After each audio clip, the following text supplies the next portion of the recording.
And hello and welcome everyone to the comic multiverse where the worlds of nerd meet. I am your host Joel, and as you can tell, I am not in my regular place tonight. I will not bore you with the details, but I'll tell you, a family emergency means I'm going to be away from home, maybe for a little bit. Hopefully it's not a big deal. The show goes on, though, because god damn it, Matt, I'm a professional, and when you're a professional, you do the show all the time. The only thing that stopped me was when I had that third-degree burn on my leg, when I literally couldn't sit in the chair and do it. Yeah, that's the only time we've actually really missed a show, or like when I've had like horrible food poisoning. Yeah, which was in the same week, which is weird that happened. Yeah, it was kind of lucky. Yeah, that was the curse, the great witch's curse that was delivered upon us. So how was your week, Matt? Pretty good. As we just did before this, we talked about AEW since I started watching AEW this week with the Revolution big match, which was really damn good one to start on.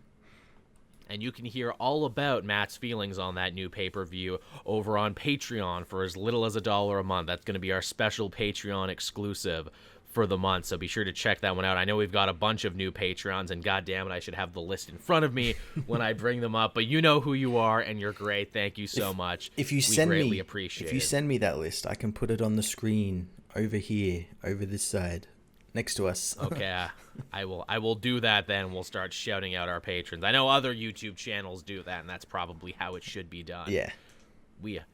We also would have had another ad segment this week from a fan who wanted me to talk about their channel and Kickstarter, but their check hasn't cleared yet, so we gotta wait till next week.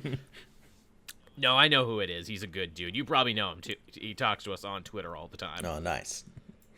And that offer is still open to anyone else who has a YouTube channel or a Kickstarter or a charity or any other project they want me to talk about. Email me and we'll work out specifics. Cool. And once we work that out, I'll be sure to give Matt his cut, too. So, yeah, Matt, it was C2E2 week this week. Kind of a quiet C2E2, ultimately. I know in years past we've had much bigger announcements than this year. Yeah, I was for sure. It kind of has to do with our first story, but also a story we talked about last week, which was Dan Didio closing. I was for sure we were going to get some, like, G5 stuff and Generation stuff, and we didn't get, like, anything. The fact that we haven't heard any of that is a little distressing. It is, but then it might be them just kind of trying to sort it all out, because that was kind of Dan Didio's whole thing, and they're trying to, like, maybe figure it out how to do it without him or something. Supposedly. There's a lot of rumor and a lot of conjecture, and we talked about this last week. And so far, we still don't know all the particulars. I guess we can start with the big story, and that is, of course, Jim Lee opened up about Didio's departure. Obviously, Jim Lee being the other co-publisher of the two, which, again, it's like, why do we need two publishers at this company? And isn't that usually a job for one person? Lee basically said, yeah, we're not going to be looking to fill his position anytime soon, which is interesting. That means, so we're going to have one singular publisher now instead of two. Yeah, that could be pretty beneficial, because then you don't have to go through two people who might have varying opinions on certain things. True. And combating opinions. Now it's just him, and probably Dan Didio's like other day-to-day stuff probably gets shifted into other roles as well. I guess, again, this feels like maybe something from up high. Maybe this is like the new head of Warner Brothers DC Entertainment being like, look, why are we writing two paychecks to two guys who do the same job? Yeah, it could be. They do that thing from The Dark Knight where they come down, break a pool cube, and be like, all right, Jim, all right, Dan, fight for it. Yeah, and Jim was the winner. And you didn't know that because Jim Lee's a little guy, but he's actually very scrappy. He's got the speed and the quickness over Didio, who's a little older, and he's got a bad back. Jim Lee just worked the back a little bit. It wasn't a pretty win, but it was a win. He rolled up a bunch of issues of Wildcats and smacked him with those. He had so many. But, yeah, Jim Lee opened up about that at the con, which he kind of did it after much prodding. The fact that it's been so many weeks and we still haven't had a more official thing from DC is so goddamn weird, and the fact that it's been 2 weeks makes me think they're not gonna give us one. Do you maybe think they don't want to say anything because Didio technically still works for him because he's writing Metal Men, so he's still like in the picture, kind of? We don't want, if we did fire him, we don't want to slag off a guy who's currently writing a book for us until it's finished. Yeah, it could be something like that, or like there's like some contract clause or something. They can't say something until he's left or something. Yeah, and in the back of my mind, I'm like, the longer you don't say anything, the more I think I'm like, was this like a weird scandal or something? Yeah. Like, why aren't you saying anything? Yeah. It's very strange. Lee also opened up about another thing that fans have been talking about on Twitter and social media for some goddamn reason, and that is, is Disney going to absorb Warner Brothers now? And Lee's like, no, that's fucking stupid. Who told you that? Oh, we know who told you that, and to find out, you have to go to his Patreon and pay $200 for a Cyberfrog body pillow, and he'll tell you the secrets because he's in the know. Well, geez, it seems like whoever said that is just a grifter trying to get your money and stir up controversy, and anyone with even the smallest amount of media literacy would be able to see through such a shameless ploy. But this is the internet, and websites would rather, print anything than actually print the truth, where it's like, this kind of seems like bullshit, but I bet a lot of people will read it if I put it up. Yep. So, online journalism, kids. Catch the fever. But this seems like this is all we're gonna know about the Didio thing for a while now. Yeah. I have to say, after he's finished that Metal Men book, we're gonna get more, or eventually, like in a couple of years, we're gonna get like when someone leaves the company, they'll be like, oh yeah, what they did to Didio, yeah, this is what happened. I'm shocked over C2E2. No one got like anyone in the know in a bar and like got them drunk. It's like, okay, tell me everything. Yeah, that was actually quite interesting that they didn't do that. Yeah, that's what I would do. Maybe they didn't go out as much because of the coronavirus, where it's like, no, it's dangerous enough just going to a convention. Man, I picked a good year to not really book any conventions, and, not because I'm trying to fix broken teeth or anything, and because I don't have the money. Yeah, it was because of the virus. That's why you're not going to see Cape Joel at any conventions this year. It's because I decided for my health, and not because I wasn't invited, and because my money is otherwise.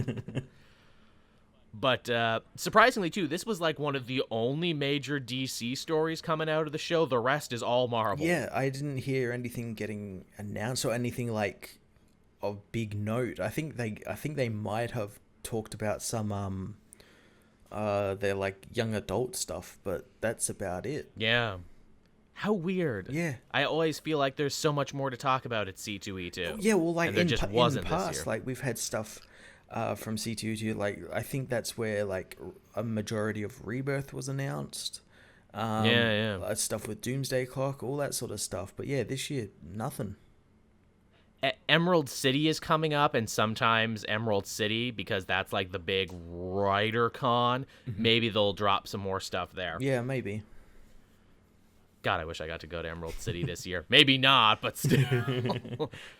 But yeah, we got a ton of new Marvel stuff to talk about. The biggest is we finally know the name of the next big summer X-Men event, because obviously with all these X-Men books, we gotta have a big event, and it's called X of Swords or 10 of Swords. It's probably 10 of Swords, but I'm gonna call it X of Swords just to piss people off. Yeah, this is very strange. We don't really know anything about it, except everyone seemingly gets swords. Which is the coolest thing ever. I just imagine Hickman being there like, built a new country, everything's kind of morally gray and interesting, we don't know where this is going, we got all these shoes waiting to drop, what can I do for an event? Everyone gets swords, and the whole editorial department's like, fuck yeah! All they need now is the fedoras, and they'll be the perfect neckbeards. That's the first line of dialogue. Well, you slept, Krakoa mastered the blade. Well, you went to prom, Avengers. The X-Men mastered the blade. It's actually not as weird as it sounds, because, like, obviously the X-Men are involved with quite a few magical swords. Wolverine's got his Masamune. What is it? Magic has her soul sword. There's Grass Cutter and God Killer, which are two swords that Hickman invented, I think, in New Avengers. So there's definitely places they could go with this, and they seek to imply that the villains are going to be the original Four Horsemen. Ooh, interesting. That and you say like swords have a big part in mutant culture, and they certainly do, since they were pretty heavily used in this week's X-Men book. Boy, were they, and we'll talk about that. Also, too, the Ten of Swords is also a tarot card, and if you've seen that tarot card, and there's been a lot of tarot cards, both in the X-Men book and even in the Guardians book from last week, what is it there? The big recurring theme with the Ten of Swords is some guy with 10 swords in his back, which obviously represents betrayal. Yeah, so who are they going to betray? Who isn't in that picture that's a prominent mutant and doesn't have a sword? I don't see Magneto anywhere on there.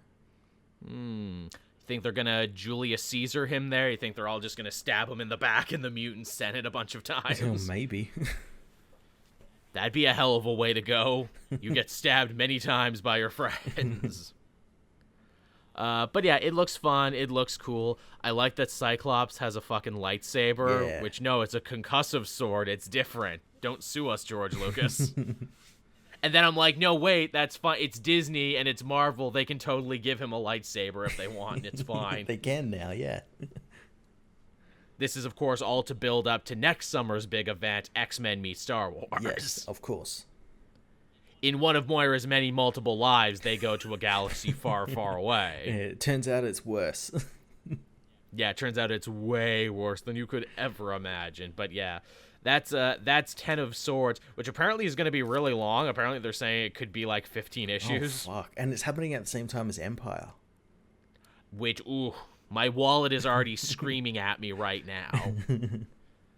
Because, like, Empyre I was kind of unsure about, but the more I see about Empyre, I'm like, ooh, that looks cool. Ooh, that looks fun. That could be cool. Yeah, I'm still deciding on what I'm going to pick up. I'm obviously going to read the mainline book, and I might do, like, Avengers and Thor, maybe. Yeah. For me, it's like it's books I'm covering anyway, although I'm really at the point now where I gotta start making some changes because I have too many fucking books again, and some need to be cut. And books I even like Miss Marvel and Spider-Man, I haven't been able to review in months because I keep getting jammed up with new X-Men books and new miniseries. It's just ridiculous. Yeah, I've just cut all the X-Men books. I'm doing like X-Men and X-Force and Wolverine. That's it. And I'm doing that X-Men Fantastic Four series, but that's like a mini, so that's okay. It's probably a good problem to have, and that is, but they're all so good, though. They are. That's the problem. Again, why can't some of these be shitty? Why can't we have more Fallen Angels? Oh yeah, remember that one? Fallen Angels was ultimately fine. It just wasn't as good as the other ones. No. Fallen Angels had a big old sign on it being like, you can skip this.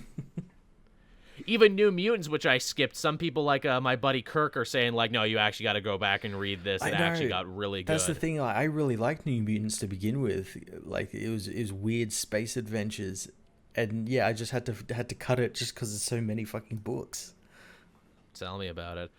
Speaking of books, here's a new book that you and I might be tempted to pick up. We had talked about a couple months ago that Marvel was actually going to be producing an Ultraman series. Ultraman, of course, being the big tokusatsu Japanese hero. He's a little like Kamen Rider, but he's not Kamen Rider. They also announced the writer for this series, and hey, surprise, surprise, it's Kyle Higgins, the guy who did so well writing that Power Rangers book. Now he's writing another tokusatsu book. Hell yeah, I'm definitely going to be reading this. It looks really great. It's got Kyle Higgins on it. It's going to be great. This has all the potential in the world to be really huge and also be like another crazy revenue stream for Marvel, who has already worked out a really sweet deal with the Conan people and the Conan estate, and I feel like this is the same deal they extended to the Ultraman people, and that is like, look, let us do the books, put our people on it, you can okay everything that we do, and you will have the ultimate veto power on it, but again, you'll make some money, we'll make some money, and it'll be a good time. Yeah, it definitely seems like that, and yeah, if it's like the Conan deal, it's probably going to end up being pretty successful, because the Conan's got like 2 or 3 books, not including like the spin-off books, like the Pirate Belize and all that sort of stuff. And yeah, he's had tie-ins with the Marvel Universe and Savage Avengers and Serpent War and all that sort of stuff. So yeah, definitely could And be also, really popular. and as we've seen with Conan 2, if this Ultraman book gets popular enough, don't be shocked if we see the Avengers meet Ultraman. That'd be pretty awesome. That'd be pretty awesome. And then all the Avengers get new tokusatsu costumes too, and they all get into the big Avenger bod. Maybe because he fights like giant monsters and stuff, this is them trying to redo Monsters Unleashed again for the third time. Oh. We bring in Kid Kaiju into the Ultraman book and all those other monsters, and it actually makes perfect sense and fits just fine. You remember when Marvel tried that, like the first time they're like, oh, Monsters Unleashed spinning out of, I think it was Civil War 2 or something? Yeah. And then they tried it again after that, and it failed again. Yeah, well, because it was an event that was going on at the same time as, like, Secret Empire and, like, several other things. And it's like, no, this is the worst time to have this event. What are you doing? And it includes characters that, well, admittedly are cool. Not many people care about. It's true. Again, there was a thing like, oh, Elsa Bloodstone was going to stay behind and watch over the Kid Kaiju. I'm like, well, that's cool. I like Elsa Bloodstone. She should have more things to do. But it's just like, no, I don't have time for this right now. Yeah, exactly. But, yeah, I will be watching this Ultraman series very closely. And, man, if this is another thing that takes off, imagine what other weird things Marvel is going to try and, like, get the estates to work with them on. I was actually thinking about this the other day, and I was like, so, like, they're doing, like, Star Wars and Conan and stuff. It's like, why haven't, like, Disney and all that given Marvel the okay to do a fucking Indiana Jones comic? Oh my God, that would be amazing. Like it's sitting there, like, it's a revenue stream that would be hugely popular. It's a license to print money, and also, like, Indiana Jones is so pliable as a character where it's like, look, we maybe only saw Indiana Jones in those movies maybe like a couple weeks out of his long life. He had dozens upon dozens of adventures you never even saw. Exactly. You've got all these adventures, like, you could adapt from, like, the video games, the Young Indiana Jones Chronicles, stuff like that. Like, why have they not done that? Is there some rights? Is, like, Steven Spielberg actually owned the rights to the character or something? Or... I feel like that has to be the case. That's the holdup. Maybe after this next movie gets made, maybe he might get one, since that seems to be the ending of those movies. Hey, can we do something with gargoyles again? Greg Wiseman really would like to do something with gargoyles again. We're not saying you have to do another show, Disney, but clearly it does well on the app, and if the Power Rangers comic could do so good, can we get another Gargoyles comic series? That would be really cool, and it also sounds like you could do that as, like, a digital comic and, like, kind of get back into the whole digital thing, because Marvel kind of just abandoned that. Yeah, a Gargoyles comic that comes out weekly could be your Injustice, Marvel. Yeah. And again, if it does well, you make a big point of being like, oh yeah, the Gargoyles are just another thing that's in Marvel's New York. Yeah, it works. They're just another team that's in there. And again, maybe Demona goes and fucks with Captain America this week, or maybe Macbeth picks a fight with Spider-Man because reasons. He's sick of Spider-Man standing on him. Xanatos and Norman Osborn get into a slap fight over who's the better rich guy. Now I'm the better rich guy. Again, you can't tell me this won't print money, guys. Exactly. Moving on from there, another C2E2 piece of news, and I actually didn't see this one coming. Ta-Nehisi Coates will be ending his Black Panther run after issue 25. Man, this run has been going on for a very long time, and his mutual friend Mitch has told us he's still been doing the Wakandan Space Empire this whole time. Yeah, I had I think it might have actually been Mitch say, like, they actually had to cancel the book to get him to stop doing this Wakandan Space Empire stuff. I remember we were talking about the Wakandan Space Empire like 2-3 years ago, and the fact that it's still going now. I'm like, so you basically only did 3 arcs in your whole book, you know, A Nation Under Our Feet, whatever he did in between, and then space. That's what I remember talking about, like, oh, Black Panther's going into space because that's where, like, Wakandan came from and all that sort of stuff. I'm like, oh, that's cool. I'll read that when it comes out in trade. But to learn that it's still going on, it's just all insane. This time. And the fact that he's been doing this on top of writing Captain America, and Yeah. Captain America has been moving really fucking quickly. Yeah. I wonder who they're going to get next for Black Panther in time for the new movie. I don't know who could they get. I don't know. I definitely think it's time to kind of shake that up and maybe, like, if more than anything, just have like a good jumping on point for people, because obviously Coates was writing a big saga that you had to read everything about. I think it's time to start with someone fresh and new. Hey, can David F. Walker do it? I really like David F. Walker. That'd be pretty cool. I know David F. Walker has this terrible history at Marvel of them putting him on really cult books that never make it, like Luke Cage or Occupy Avengers. Yeah. I think he would be a really good fit for that, to make a more relatable, easy to digest Black Panther book. Yeah, a down to earth, so to speak, Black Panther. Oh, still there? Oh, still there, You man? there? Oh, Hello? yeah, dropped out for a second, but yeah. Hello, can you hear me? Yeah, can you hear me? Can you hear? Yeah, I can hear you. Can you hear me? I can hear you. This is still in the show, everyone. I might cut it. Okay, that's fine. But yeah, I think David F. Walker would be a really good pick for Black Panther, mainly just because I want to see David F. Walker get more work, because I like the man. Yeah, he's very good. He's been doing really good things over at DC with Naomi, with Brian Michael Bendis. Yeah, and he's got his own indie book there, Bitterroot, that's super cool. Yeah, I've heard good things about that. Yeah, I definitely want to check that one out. So yeah, there's your Black Panther update, everyone. Again, don't be shocked if you get a new Black Panther #1 to coincide with the sequel coming out. Yeah. Where could they take Black Panther where they haven't taken him before? He's one of those heroes where I feel after you shoot him into space, what world is there left to conquer? I don't know. I would like. I think probably by that time we'll have gotten the mutants out into the world. So I'd like to see like Wakanda have to deal with this other nation that's like on par with them in terms of like technologically advanced and kind of superior, and maybe like do some like political stuff. That's a cool way to take it. Make it a political thriller set in the backdrop of Wakanda. I like that one a lot. Give him a kid. That's always a fun way to go. Now he has little Prince Panther he has to take care of. That'd be a fun one to do. All right, what else do we got after that?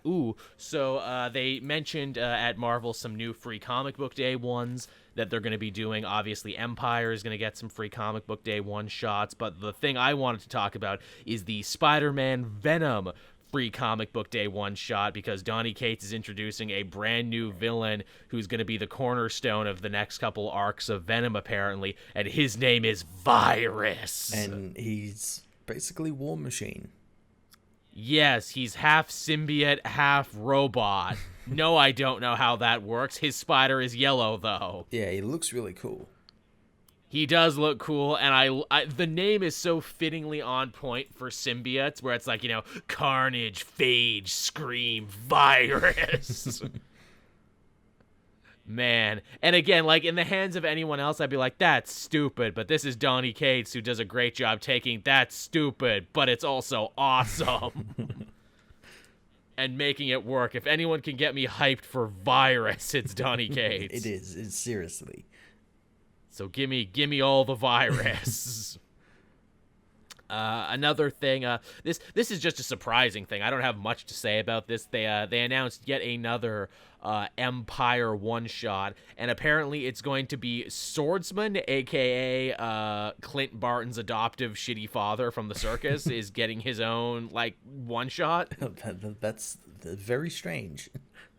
Well, you know what I think it comes down to? It's going to be about swords again, Matt, because obviously, what is it? Hulkling got the Sword of Leadership when he took over the Kree-Skrull Union, and Swordsman is really good with swords, so we need a sword guy to fight the other sword guy.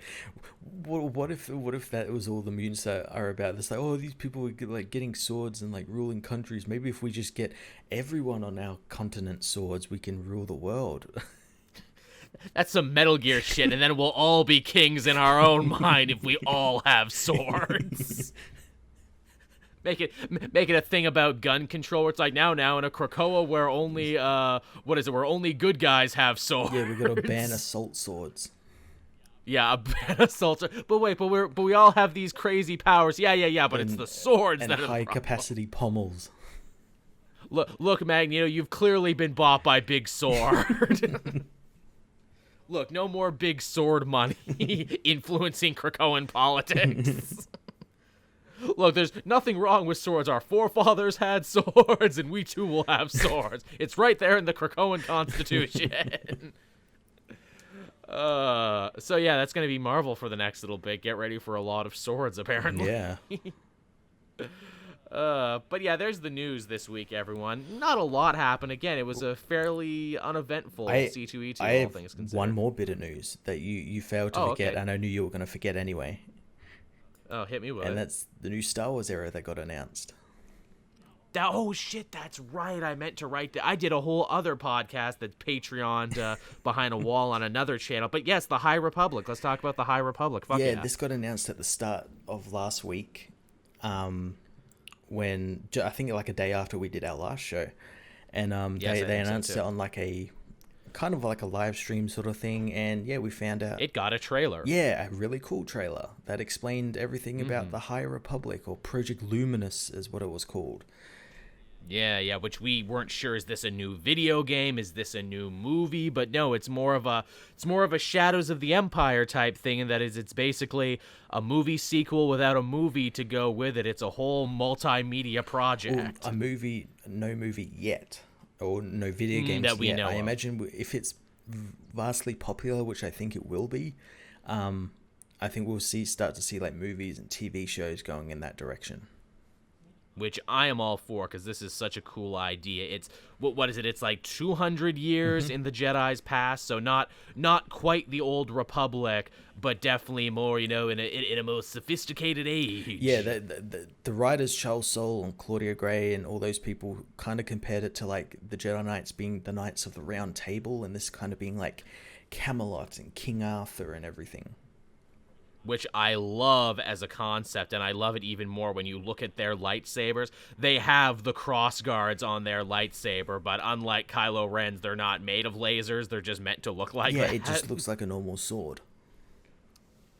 I think that's super cool. Ooh, there's a new Wookiee Jedi now. It's funny. My mom actually saw that picture because I was, like talking about it with someone else, and she's like, "Why aren't there more Wookiee Jedi?" And I'm like, "Oh fuck, Mom, how much time you got? Sit down. You're gonna hate that you asked this question in a minute." Yeah, this new Wookiee that's like everyone's already interested in. He has a name, but I can't say it properly. It's like Arangba Baranga or something. I know Charles. So it's a Star Wars name. I know Charles Soule made it just because it sounds funny. Of course he did. Man, it's so funny when you look at the career trajectory of Charles Soule. He was such an up-and-coming superhero writer for so long, but like the last 3 or 4 years, they've stolen him away to just write Star Wars, and that's all he's done. Yeah, he's like one of the big creative forces behind this whole thing, and it's just so cool. Yeah, I just remember him being like the writer of like that Inhumans book that only I read and stuff like that. And Daredevil and She-Hulk. He had a whole career. And here's the thing, they probably pay him more money to write Star Wars too. and it's probably pretty cool. Get to write Star Wars. And again, and unlike writing Daredevil, where it's like the next writer might just do away with everything you've done. No. When you write Star Wars, that stuff gets like chiseled into stone, and that stays for a while. Yeah. That's what's really exciting me, that this is like a completely new era. It's separated from the Skywalker saga, so none of that. The only characters I could see appearing are maybe Yoda, Maz Kanata, and possibly Chewbacca, since Chewbacca was born around this time. Yeah, which is a really cool idea. And again, like you said, this is always my favorite type of Star Wars, where it's like, good, it is, inspired by the stuff that came before, but doesn't have to deal with any of the baggage, because we're so far removed from any Skywalker or any Palpatine or anything else. We can just do new shit. Yeah, and judging from like the art and what the basis of the story is, it seems like it's all brand new. Like all weird and wonderful stuff. Like there was a character, and I hope it's an actual character in the books and not just concept art, but he's described as like a Texas Ranger Jedi, and he's got Walker Texas Jedi. He's got like a Wild West holster with his lightsaber in it, and the lightsaber looks like a 6-shooter. Love it. That's Love it so all cool. to death. I want to know everything about this character. He's already my favorite. Yeah, it's stuff like that. The bad guys actually look cool, and they're described as space Vikings. They reminded me a lot of the Reavers from Firefly. Yeah. They're called the Nile, and I'm like, cool villains who aren't just Sith. I like Yeah, that. yeah. That's another thing. It's just villains who aren't Sith or like a Sith cult or something. I think on the board they did mention the Sith, so maybe they probably will take place or take part of that and turn Well, into you Sith. have to eventually. But yeah, I like that the main villains are just like space, like pirates, basically. It's good. It's good stuff. I like it. Again, if you watch the trailer, they had a whole board set up where it was like the things we like about fiction, the things we like about Star Wars, and the things we want to do with the High Republic. Yeah, and one of my favorite things on that board was an actual ending. Yes, you and I both agree on that. Thank you for giving us an actual real ending. But yeah, this looks great. I'm probably going to try and pick up everything about this because it covers... We're getting a novel. The first novel comes out in August, which is written by Charles Soule, which will definitely be like a required reading, I imagine, for this. For sure. We're getting a comic, which I think is also done by Charles Soule, like a Marvel comic. Yeah. We're getting an Adventures comic, which is the IDW one. That's crazy, too, the fact that Star Wars is so big now, they need more people than just Marvel to do it. Yeah. We're also getting... We're getting a bunch of other books as well, and I think there was something else. I just can't remember what it was.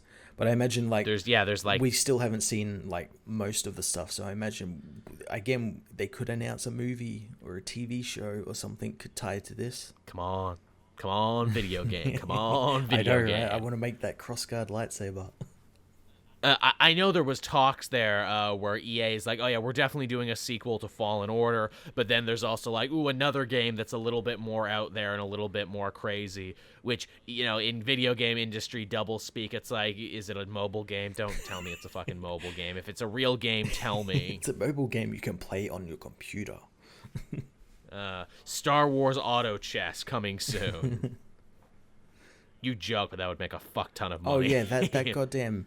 Star Wars, I don't even remember what it's called, but it's like it's a mobile game. It's like all those other like Marvel games, and it made them something like $1 billion last year or something. Because people love the Star Wars. Yeah.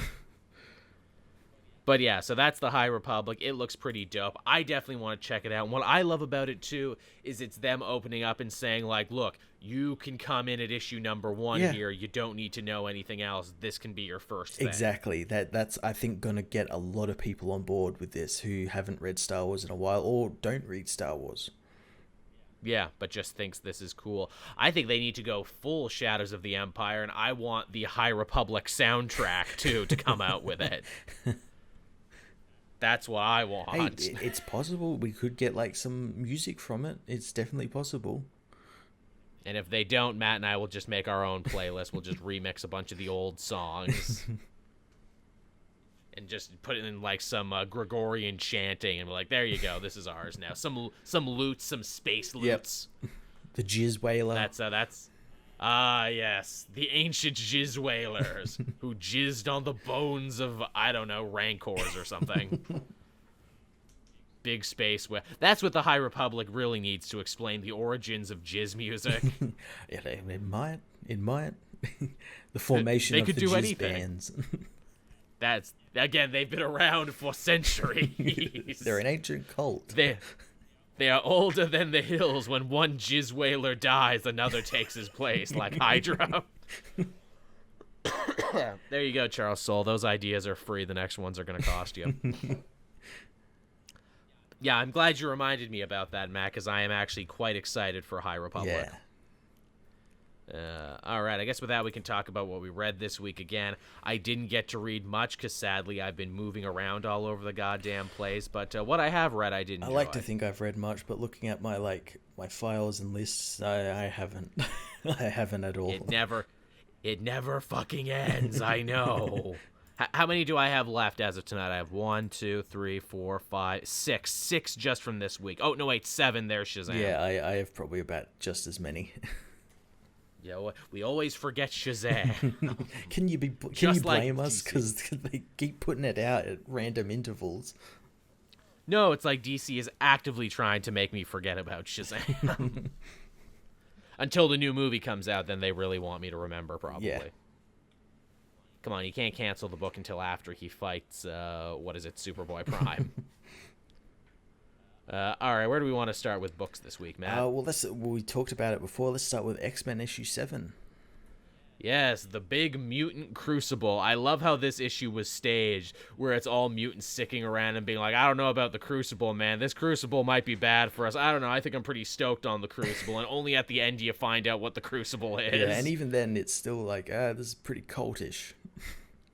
Oh, very much so. We get reintroduced to Arrow, who was one of the new mutants. She used to be able to fly, then she lost her powers. But she's living on the island anyway, and today is her big crucible day where she has the chance to get her powers back. And it's like, oh, that's nice. But wait, can't they only resurrect you with her powers? Wait, how are they gonna do? Oh, that's how. Yeah, it's basically a ritual killing at the hand of Apocalypse. Yes, Apocalypse is so fucking gung-ho for this idea. Like, yes, survival of the fittest fights to the death. My blue dong is so hard right now. Let's do it right now. I like how they framed it as well, where it was like Scott and Kurt talking about it, and it's like, oh, well, we thought like there'd be a problem, because the whole thing is, it's all based around Scarlet Witch's House of M deal, with her going no more mutants, million mutants being turned into effectively humans and trapped in their own bodies, sort of thing. And Scott and Kurt talk about how like it would be a problem if a million mutants just decided to kill themselves because they know they'll be reborn. Yeah. Because that provides a problem, because then there's a million new mutants on the island suddenly. So we got to find out who really wants it. Yeah, and to do that, we'll just get Apocalypse here to like hit you a couple of times with his sword. It's basically a gang initiation, is what it is. It's like, look, we're gonna jump you in. If you want to join the Krakoa crew, you gotta go 3 rounds with Apocalypse, and guess what? You're not gonna make it.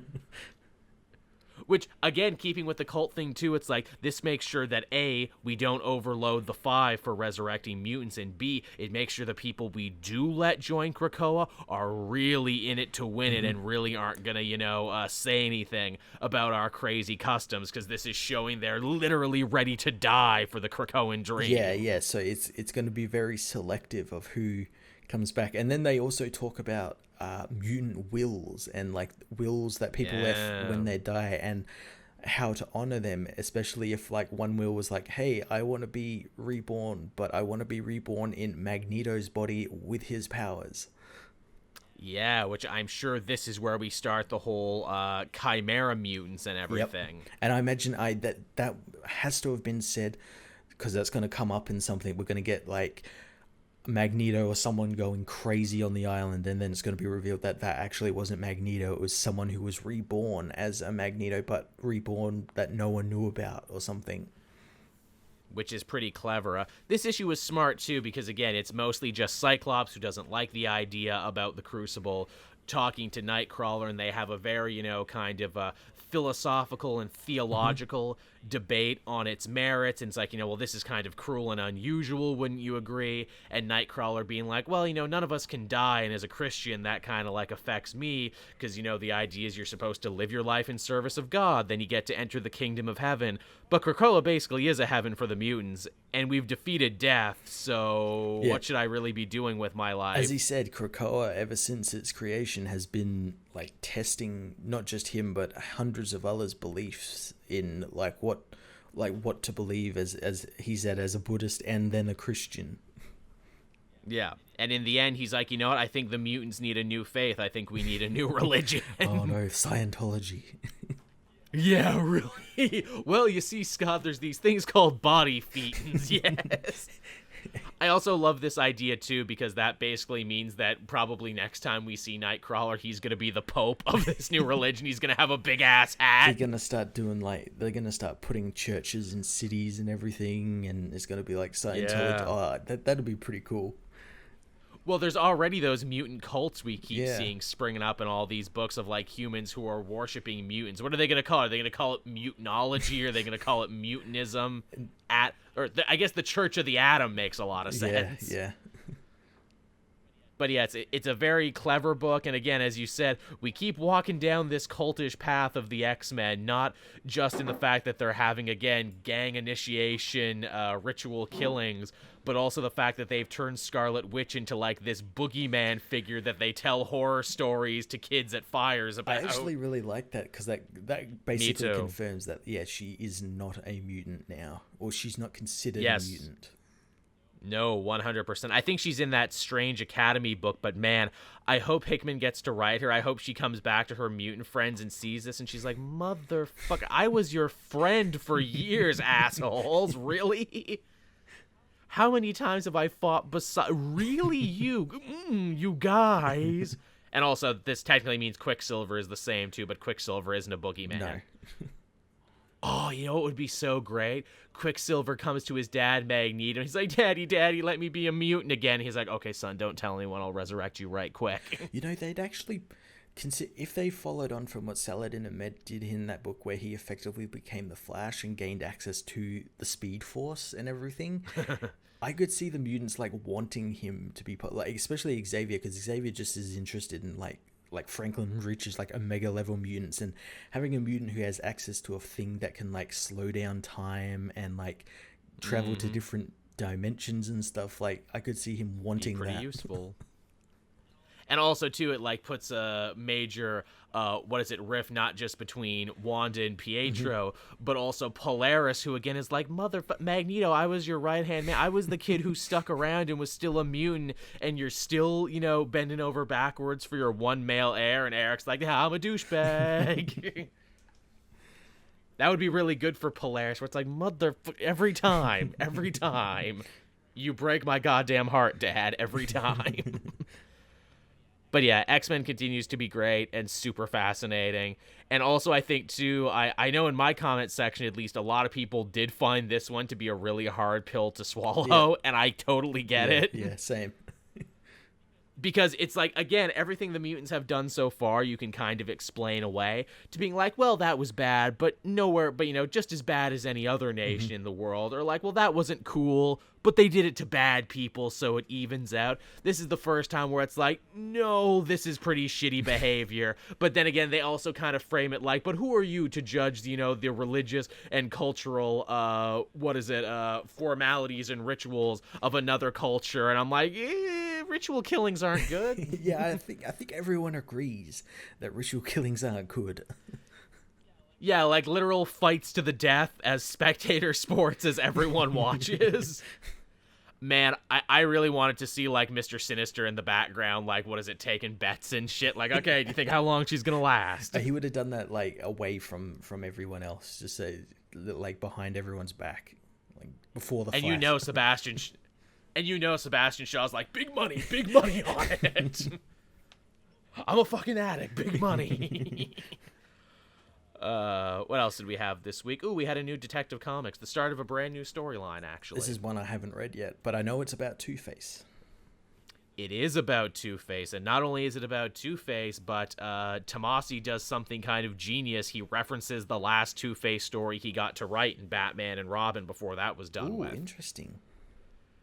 If you'll recall, at the end of that story, Two-Face shot himself in the head to kill himself, and then no other writer ever talked about it again. It just never fucking happened in everyone else's book.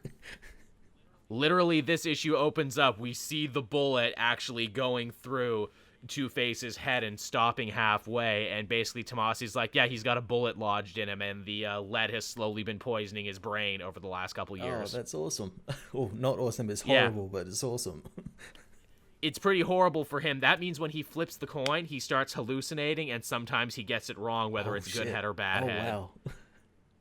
So now Two-Face is acting even more erratic than ever before, and he's really going back to his roots too. He murders the DeMarco brothers, twin mobsters who were dealing in black market silver coins. Oh, jeez.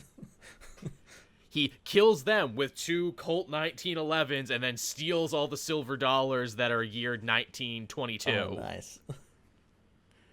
And Batman's like, man, this is really going back to basics for Two-Face. And then we get introduced to the cult of Two-Face. Ooh, interesting. Yes, Two-Face has a weird cult now, and I love their costumes. They're basically wearing black and white tracksuits, half and half. And they've all got their own weird little scratched coin, and they leave it open-ended, but it's like, yeah, why? Why does Harvey Dent have a cult now? I don't know, but this is cool. That sounds really awesome. It is. Again, I think this is a story that Tomasi has been meaning to tell for a long time, and it's really solid. That's cool. I'm glad he's getting to tell it. His detective run has been really damn good. It is, and every issue is a little different. And also, too, this is Two-Face back in the original black and white suit. Oh, nice. I love that suit. Same, because he was kind of doing the gray and red for a bit, and like they changed up the colors, but no, now he's officially back in half black, half white. Nice. Yeah, it's a nice little homecoming for him. But yeah, Detective Comics, really good. Cool. Another good comic this week was Batman Superman issue 7. Didn't get around to this one yet, but I know this is Ra's al Ghul and Zod teaming up to do a thing. Yeah, so we find Batman and Superman have been using that thing that Batman develops in I think it was the last issue where it finds determined events and they stop them before they happen. And so pre-crime, Batman built pre-crime. Yeah, but like not a Brother Eye-ish version of it, not a invasive version of it. And which I like. Superman made that joke in the previous issue. It's like, didn't you try and do this once before and it ended horribly for everyone? So they've been sort of just mopping up crime when it happens and just before it happens, and they go to Stryker's Island, the graveyard next to Stryker's Island, since they track some kryptonite there, and they trap it to the body of the Kryptonite Man, which they actually reference him dying, which happened all the way back in the New 52. Damn. And they find that there's no kryptonite in his body anymore. And we find out that's because someone's already been there, and that someone is Ra's al Ghul, who attacks Superman with a kryptonite sword. And we learn that he's been trying to like take kryptonite from around the world because Zod came to him with Kandor, with the intent, which is smart, with the intent on resurrecting it with the Lazarus Pit.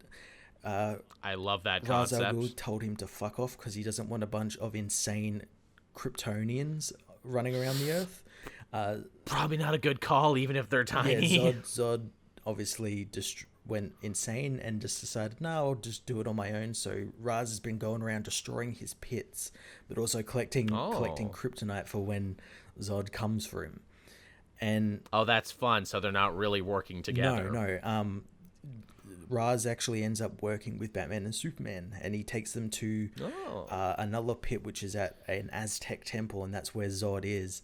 And we learn they arrived too late because Zod has already put the city in the pit. So the end is like all these like undead, powered, tiny Kryptonians rising from the pit and coming at the heroes.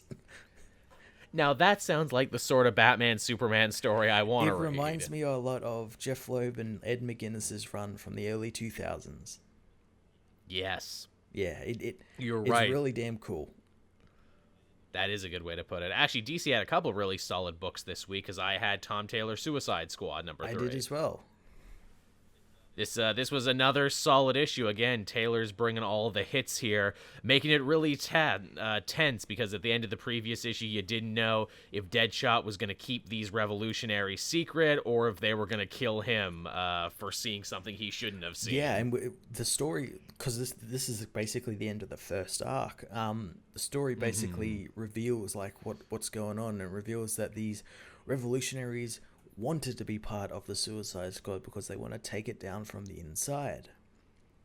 And normally I hate the, we meant to get captured revelation, but here it makes sense because they're like, no, we meant to get captured by Amanda Waller, but the Suicide Squad has itself actually been taken over by more nefarious entities, and so we kind of got fucked when we got brought into this, and now we've all killed members of each other's teams, but here's hoping if we're ever going to get one over Locke, we're going to work together. Yeah, and I actually like that it's revealed that Locke isn't like the big like boss. He's got a boss above him, and he himself is seemingly like tricked with a bomb in his neck or something that electrocutes him.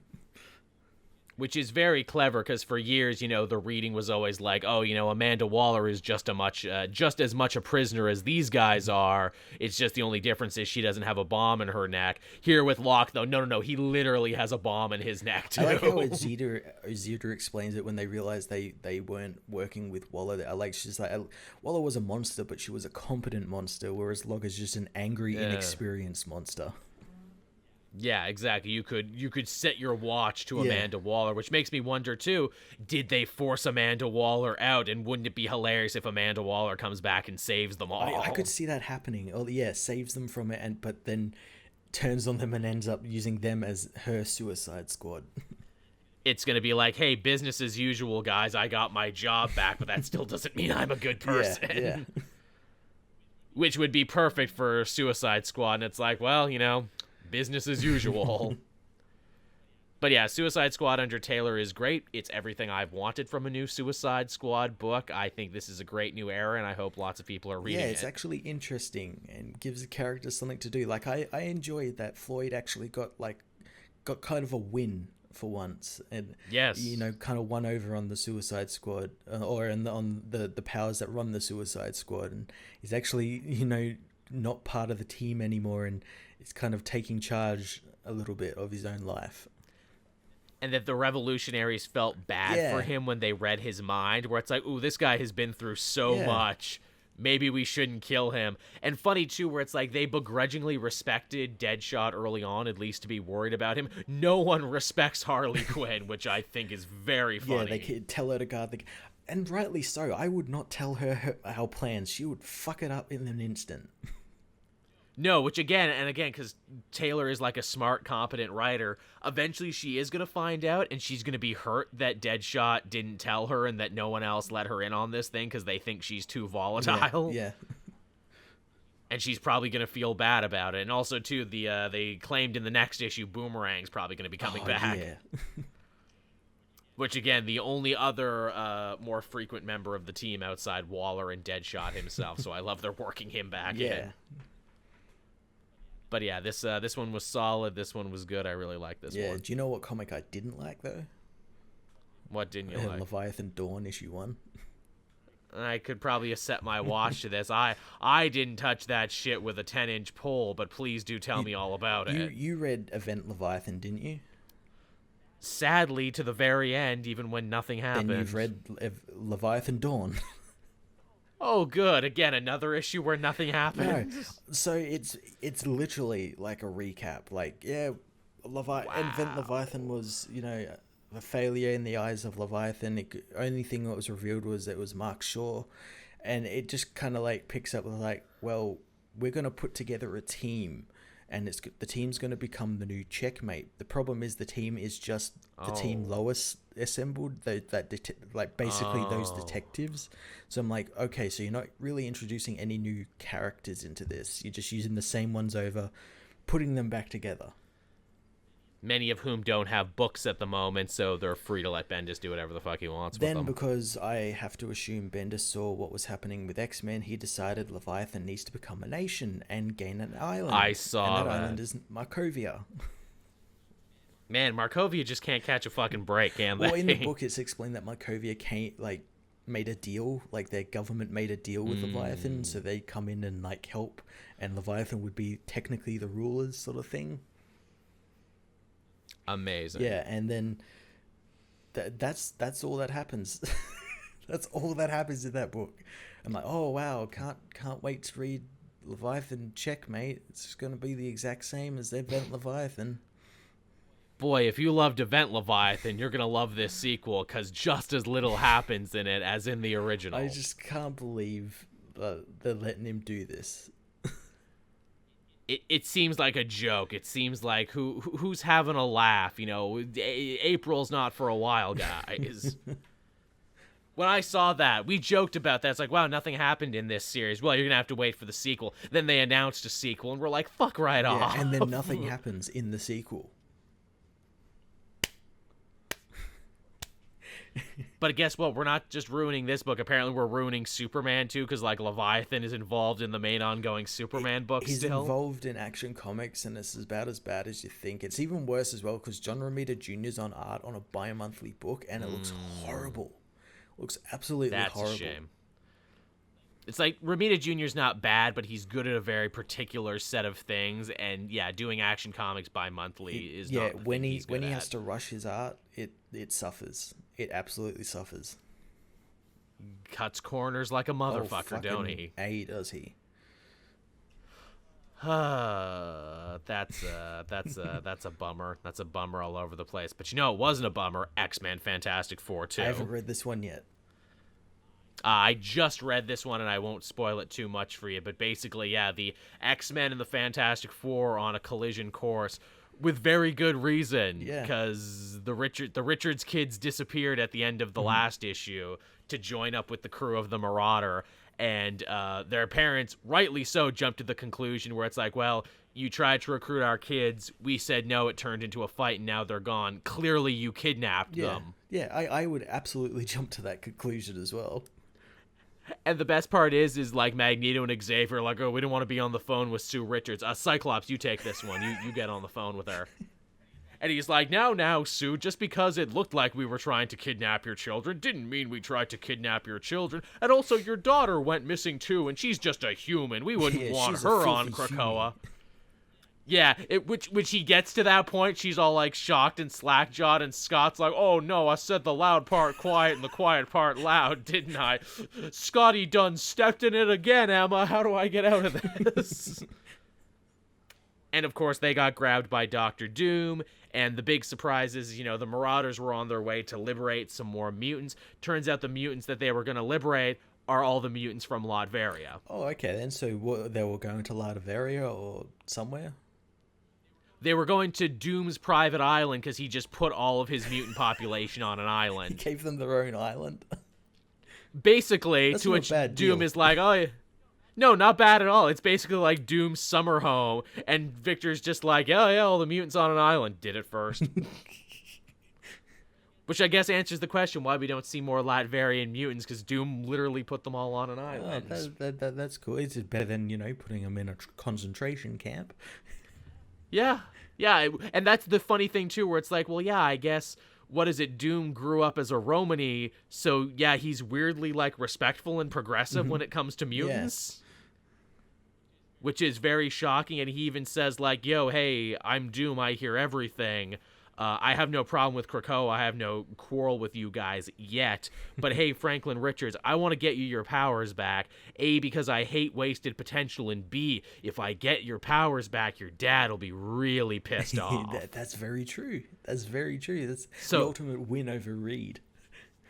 So come to my secret lab and let me fill you with science juice and let's get this shit done today. And Kitty, who's like having her loyalties pulled in 100 directions, is like, well, he wants to do this, but Doom is evil, so I probably shouldn't let him. But Xavier wants another Omega Mutant on our team, so maybe I should let him. I don't know what to do in this situation. I like Kitty's whole deal where she like knows like Xavier's like ulterior motives, like is well aware that he's up to something. She still wants to go ahead with it because it's for mutant kind and everything, but then Franklin's like her friend and everything. I love it. It's great. She's in a very complicated position. It's wonderful stuff. And then, of course, in the final page, you discover Doom has his own Doombot Sentinels that he's been stockpiling. He's like, just in case they come here and start shit. I got this. Hiding the nukes under the island. It literally is under his island. He's like, hey, are the Doombot Sentinels coming along? Good, cool. We might have company soon. Just keep them on ice until. That's great. And they're like clearly Sentinels, but they've got his face on them, and I'm like, this man loves branding. But yeah, that book's great. Chip Zdarsky is great. What I love about it is that he, in his book, seems to very well tackle the idea where it's like, no, Krakoa is kind of a weird, creepy cult. Yeah. And this is like seeing it from the point of view of other people, and how the Fantastic Four feeling right now might very well be how the rest of the Marvel Universe feels when they figure it out. I'm glad other writers are like picking up on that, because I know the fans aren't. Well, it's interesting because it's like when you read an X-Men book, you're reading it from the mutant point of view, and naturally they're going to feel much more different than other people who come on in. I'm not going to spoil it for you, but there is an amazing bit with the Invisible Woman in this issue where I'm like, that's so goddamn cool. I flick love through that. the book. Is that where like she gets knocked out, and to like bring her back to consciousness, they open up her visor and get Emma Frost to like connect with her mind just for a brief moment to like shock her out of being unconscious.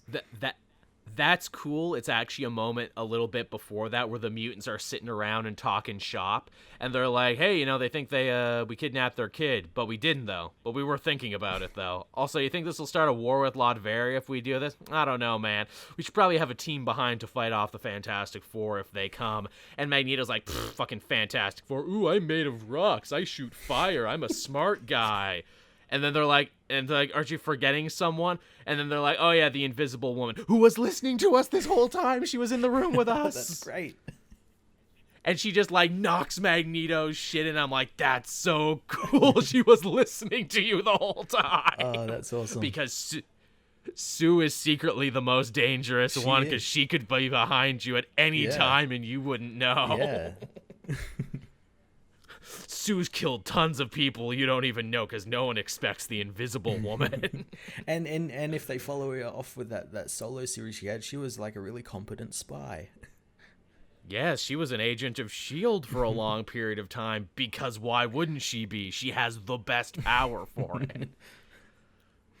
But yeah, that book's great. Chip Zdarsky's great. If you're not reading that one, you need to check it out. And again, it's 4 issues, so it's going to have an actual ending. Yeah, well, just keeping with the X-Men stuff, did you read the giant size X-Men? I did not. I flipped through it, though, and it does look like a fun artsy bit where they stop doing dialogue like 20% in. Yeah, or not even that, like after the first 2 pages. And yeah, so we find out that Storm has been found unconscious. So the whole issue is Emma and Jean go into her mind to like try and like find out what happened and kind of like rebirth her in a way. So they go through like some troopy like African like plain stuff with like flying elephants and tigers and all that sort of stuff, and they find well, go ahead. I was gonna say, it's one of those books from like, this looks like a blast to read but a pain in the ass to make a video about. I found it pretty easy. Well, that's good. Yeah, so they go through it. They eventually find her, and it's kind of gross. They like find her in like a Krakoan egg, and they resurrect her, and like her face and everything starts melting off, and it's like machine parts underneath. That. And the end of the issue, we find out that this is actually going to be required reading, because this is like a follow-on for when they fought the Children of the Vault. And apparently, yes, I read that. Apparently, in that fight, they infected Storm with a virus, and the virus is going to kill her in 30 days. Uh-oh. And they've got to sort it out. And I'm guessing if she dies in 30 days by a technovirus, they just can't reboot her like they do everyone else. Kind of seeks to imply that, because they don't mention, it's like, oh, we'll just wait and we'll just kill her now and just rebirth her. Yeah. Apocalypse hears that in the background. Hey, we're going to do some killing. Oiling his sword. Yeah, killing time. Yeah, that looks fun. I like the idea that the Children of the Vault are kind of like this rogue entity who don't seem to really work for anyone but themselves. Yeah, they're kind of... Yeah, and there's like hints that there's possibly maybe from the future. Yeah, because again, like when they wrote that original Children of the Vault story, they implied a lot but never said anything, and here comes Hickman where it's like, I'll say a lot. But yeah, that looks like a fun one. I definitely want to check that one out. I read one last one this week, and it was Spider-Man 40. Ooh, tell me. I'm behind by 2 issues on this. A lot happened in this. So J. Jonah Jameson is working for a TMZ-style internet company now, and he manages to browbeat Spider-Man to sit down for an interview. Oh, no. Yeah, and like at first it's all nice and chummy because obviously Jonah knows he's Peter now and they have like a better relationship. But then the interview takes a turn. He's like, well, you did all this shit starting out. And Spider-Man's like, yeah, well, you were like an adult and you were bullying a teen. The fuck is wrong with you? And all this fake news comes from you jerk. They learned it from watching you. And like they're really getting into each other, but that gets broken up by chance, like a really lame Spider-Man villain with a gambling theme. Him and the Foreigner had a bet where it's like, I bet you couldn't steal Spider-Man's web shooter. I saw his introduction in that one issue where the Foreigner went and like bet on that fight between Spider-Man and the drones and all that sort of stuff. Yeah, it's like, I bet you couldn't do that. And, like, he goes, but he doesn't want to win because he doesn't want the Foreigner to get what he wants, because the Foreigner's like, well, if I win, I'll pay my tab and I'll pay everyone else's tab. Jesus. Which obviously, if you're running a casino, that's bad, because it's like, no, I want people to keep owing me money. Yeah. Because if they do, they'll keep betting and keep, losing more and more, and only the house wins. So Chance is doing everything in his power to lose the fight. He's like, Spider-Man, hit me now, hit me now. And eventually the Foreigner's like, this is stupid, and he sends like an army of guys dressed like Jack-o'-lantern to just grab the web shooter and put it in Chance's hand to force him to win. And Spider-Man's like, I gotta chase after those guys, I gotta stop them. And Jameson's like, but why though? You always do this. You literally don't need to stop them. They weren't trying to fight you. They're more fighting each other, and even then their big thing was just to steal a web shooter. The city is literally not in danger. Be responsible and finish your podcast interview, which he does. That's great. He's like, yeah, you're right, Jonah. For once, this actually isn't my problem. And then after that, it's twist after twist after that, shockingly. Really? Yes, we find out that someone who's been winning all the bets in this supervillain casino is actually Jamie, the guy who helped Peter build the clairvoyant future-telling device, and he's using it to gamble now. Oh, no. And he's cleaning up on it, and of course, because everyone Peter Parker knows has a 50-50 chance of becoming a supervillain, he's like, oh, call me clairvoyant now. That's how they got there. Yeah, it's like, damn it, Peter, you created another supervillain. We also find out, too, Nora almost finds out that Peter is Spider-Man because she, like, breaks into his apartment that he shares with Randy Robertson because they used to date. And she's like, hey, I found your Spider-Man mask. I didn't know you and MJ were into such kinky roleplay. So I wonder if that's because we theorize that maybe she's kindred or, like, somehow involved in it. I wonder if that's, like Nick Spencer throwing a red herring our way and saying like, oh no she's not, she didn't know, or this is like, and that's him throwing a red herring but also saying it's like, oh, this is like kindred as Nora like just playing with Peter, saying that there's a lot of layers to this, because she then follows up by saying, hey, that Jonah podcast did great, even Mark Maron loved it. No, really, they drew Mark Maron into the comic and he loved the podcast. That's great. I know, I thought that was very fun. You got to be really into podcasts to know that. But she's like, look, that one did so great. We want another Spider-Man-centric podcast with the only person in the media that Spider-Man would trust. You, his, former boss and photographer. And she's like, I'll pay you a bunch of money if you come and do this. And Spider-Man's like, fuck, I can't say no to her. Because if I do, she's dangerously close to figuring out I'm Spider-Man. And she's put me in this unwinnable position. Oh, no. And then at the end, they start saying there, it's like, well, how did Nora get all this money to start up this TMZ thing? Because she was never that good when we see her before. And we discover that her new operation is actually being bankrolled by the chameleon from jail. Oh, Jesus. And he wanted Spider-Man to be involved in this because this is part of his bigger ploy to get revenge on Spider-Man for killing his brother Kraven the Hunter. Oh, jeez. And I'm like, wow, it's all connected. It's literally all connected. And somewhere Kindred is out there. It's like, I'm actually not involved with any of this. Spider-Man's life is just like this. But yeah, Spider-Man is cool, and I like that Spencer can end like a lighter, funnier 2-part story arc with being like, no, but this is all still connected to some pretty heavy shit. Yeah, that's cool. That's cool. It's good stuff. And the next arc I'm excited for, too, because it looks to be another Spider-Man and Boomerang team-up piece. Nice. I love those issues. That was so cool.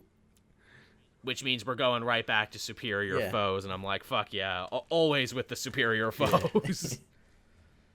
And, that was the last book I read this I week. have 2 more. Okay. First one is ForceWorks 2020, issue 1. Yeah, I meant to pick this up because I love Rosenberg, I love ForceWorks ironically, and I love the characters that are in it. This was a cool first issue. Again, it picks up the stuff from like Tony Stark Iron Man and what's going on in the Iron Man 2020 event. With James Rhodes now part of ForceWorks, he's kind of been forced into wearing the War Machine armor more than he did in that Tony Stark issue, which was just like a one-off. He's been forced to work with like Solo and Gauntlet, and they're like breaking up like little like AI robot cells that are looking to like storm Supreme Courts and stuff. Anyway, he bungles this mission, and Gauntlet ends up getting hurt, and because of his kind of gung-ho attitude, Solo quits the team. You know, the big hero Solo, everyone loves him. Solo going solo, like, hey man, I was on Deadpool's Mercs for money. And Rhodes wants to quit as well because, you know, he was forced into this by Maria Hill. He doesn't want to be in the suit anymore because he knows what it can cost him. Hill's back. And Maria actually, in a really, really strange bit of kind of character turn, she's like, no, I agree with you. I didn't want to put you in this position, but we have an agent missing, and if you do this mission, that'll be it. So he's got to go and find a missing agent who is on a Spanish island that had a nuke go off recently, and there's like an AI element to it. And he's got a new team, and that new team is Quake and US Agent. Nice shield connection. There you go. And it's funny because Quake is flying to the island, and US Agent is her pilot, and you don't know until the plane starts crashing and the pilot tells her to like get out and strap in and all that sort of, and he's trying to control the plane, and the handles come off, so he's like, oh fuck it, bursts through the door and just jumps out of the crashing plane. That sounds like Johnny Walker. Yeah, they end up landing on the island. It's funny because War Machine arrives and manages to catch Quake, but doesn't catch John Walker, who plummets into the island and is immediately set upon by mercenaries, which he just picks apart, saying, I'm here to liberate you. Patriotism, red, white, and blue. Yep, sounds about right. I will be greeted as a liberator on this island. Exactly Mission will be accomplished. That's exactly literally his dialogue. And we find out that one of the mercenaries is a woman who betrays her team and ends up fighting with John against these mercenaries, and we learn that's Mockingbird, who was undercover. Hey, I've always liked Mockingbird. And she's the missing agent, and she was sent to the island to try and figure out what the AI on the island was, like what the robot cell is. The robot cell was Deathlock, who has turned a huge portion of the island into Deathlocks. So there's like this horde of Deathlocks that come for the team, and it ends with basically the whole team getting captured by these Deathlocks, with the threat of them all being turned into Deathlocks. That already sounds like the best ForceWorks story ever told after just one issue. It's just action. It's just so... I'm glad they continued James's story from his Tony Stark and Civil War stuff and all that sort of stuff. That was really cool. And yeah, it's just action. The fact, too, that Rosenberg is writing this is fun, too, because he wrote the Punisher in the War Machine suit. Now he's getting to write Rhodes in the War Machine suit, so it's all kind of coming together. I really want the Punisher back in this book. They mention him in this, but they know he's dead. It's, oh yeah, that's right, because Rosenberg technically kind of sort of maybe killed Frank off in his final Punisher issue. It's left open-ended. Same, too, to have Quake back, because Rosenberg, one of the first books I ever read with him was the S.H.I.E.L.D. Anniversary, where he wrote a Quake story. So he's just writing all his favorites. He's just getting them all. I think he wrote Quake again, too, for that, like, Inhuman Secret Empire book. I think so, yeah. So he's dotting all the T's. He's bringing it all together. Good for him. Good guy. Yeah, and my final book is Falcon and Winter Soldier issue 1. I wanted to look at this. I had too much to read this week, but this also looked fun. It is. It's a big mystery. There's someone coming after Winter Soldier when we pick up the book. Him and his cat get attacked by like a hit squad. It's funny because when he talks to Sam later on this book, he's like, hit squad was sent after my cat and they tried to kill me and everything. Sam meanwhile is searching for a missing veteran that used to attend his support meetings. She went missing, and he tracked her to the Office of Utilities, I think it was called, which is the branch of government that Bucky is working for, or is forced to work for, to kind of pay off his Winter Soldier debt. sort of thing, and it was Yeah. kind of like a plea deal in his, like, I help stop Hydra, but I have to work for these guys. They have all been killed off, and they don't know who by, so Winter Soldier and Falcon end up teaming up to go and find Winter Soldier's handler, who was seemingly at home when all of this happened because she had a hangover, quote unquote. And they try and find out who could have done this, and they find out who it is, and it's a kid. It's like a boy, and his name is the Natural, and he's apparently a big fan of the Falcon and the Winter Soldier, and he wipes the floor with them in hand-to-hand combat. He takes them apart like they are nothing, and we find out that he's working for Hydra because there's two sects of Hydra now. There's the protege of Baron Zemo and an unknown rival, and they're like fighting each other, and the winner takes Hydra.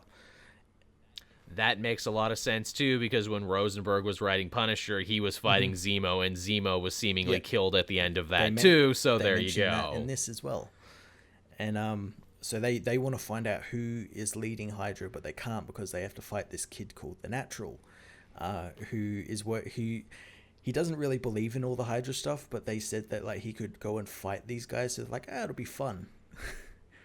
That's way too funny, because in the Kyle Higgins Winter Soldier book they did, Bucky also adopted a Hydra kid who was very good. Yeah, it's very much like that. And he lets them live this time. He's like, I'll let you live, and you get one more chance to come after me, but just know that the next time we see each other, I will kill you. And that's where the book kind of leaves off. Sounds like a good story. I like that they've invented this new character, the Natural. He's really cool. He's funny. He's like fighting Winter Soldier hand to hand. He's like, oh, my 8-year-old self would just laugh at me if I told him I was beating to death the Winter Soldier. I know you just started watching wrestling recently. Did you know Dustin Rhodes, earlier on in his career before he was Goldust, he was also known as Dustin the Natural Rhodes? That's cool. He's gonna do a Canadian destroyer on them and kick them in the balls later on. Yeah, no, it's really cool, and it's even better because like the villain is a kid, so you've got Winter Soldier who has no problems like trying to murder this kid, but you've got Sam stopping Winter Soldier from murdering him because he still sees him as a kid. Don't kill the children. Yeah, it's really really cool. That does sound fun. Perfect in time for for the show to come out as well. I was going to say, yeah, perfectly timed for that. I might have to look into that for just that reason. So, I guess that's everything, huh? That's all the books we read this week. Yeah, that ended up being a pretty jam-packed show. I'm glad we could do this. I was worried again because I'm in a new place right now that if it wasn't going to sound right or if the internet wasn't going to hold up for it. It kind of did. Our Skype was weird, though, that there was like, a huge-ass delay between messages. Yeah. Hopefully that doesn't keep happening. No, hopefully. Yeah, so, all right, everyone. Thank you so much for watching and listening. Sorry we didn't get a chance to do this live. We'll try and get back to doing these live as soon as possible. Hopefully next week. I don't know. Like I said, I'm going through some shit at the moment, but hopefully it will not interfere with shows and content. All right, so thank you so much, everyone, for coming and showing up. Thank you, as always, Matt, for running the tech end on this, even when we're not live. I really appreciate that. And, if you're a Patreon member, you'll get to listen to this first before anyone else. We got all sorts of great content up there. And, be sure to check out the show. Same Comic Multiverse time, same Comic Multiverse place, Wednesday at 8 a.m. on the channel. Yeah, thank you, everyone, for joining us. Yeah, and we'll see you all next time then. Bye-bye.